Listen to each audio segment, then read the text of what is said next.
Apache আটিয়ার বাইকের কী করে time setting করতে হয়।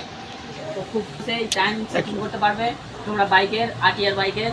তো কীভাবে আটিয়ার বাইকে টাইম সেটিং করতে হয় সেটা আমি আজকে দেখাবো লাইভ।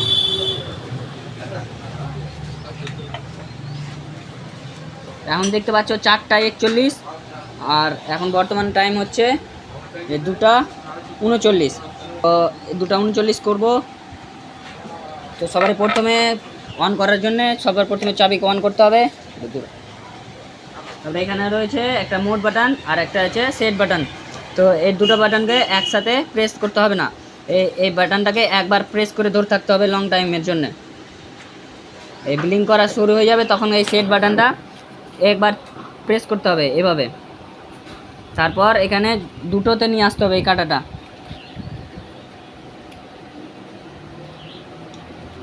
এইভাবে।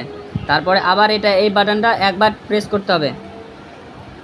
তারপরে এখানে 39 নিয়ে আসতে হবে, 40।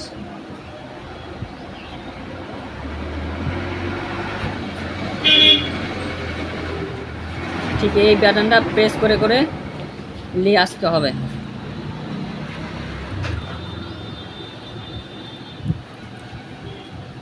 38, 39, 40। তো হয়ে গেছে 40। এখানেও দেখতে পাচ্ছি 40। আর এটা হচ্ছে এখন AM, এখন হবে PM। তারপরে এই বাটনটা একবার আর প্রেস করতে হবে। তারপরে এটা ব্লিঙ্ক করতে লেগেছে, আবার এটা একবার প্রেস করতে হবে। ব্যাস, এবার হয়ে গেছে। এটা সেট বাটন আর একবার প্রেস করতে দিলে লক হয়ে যাবে। তো এভাবে টাইম সেটিং করতে হয় অ্যাপাচি আটিয়ার বাইকে। তো ভিডিওটা যদি ভালো লেগে থাকে তো ভিডিওটা লাইক কমেন্ট করবে। আর যদি আমার পেজে নতুন হয়ে থাকো তো চ্যানেলটা সাবস্ক্রাইব করে পাশে বেল অন বাটনটা প্রেস করে দিবে। ঠিক আছে।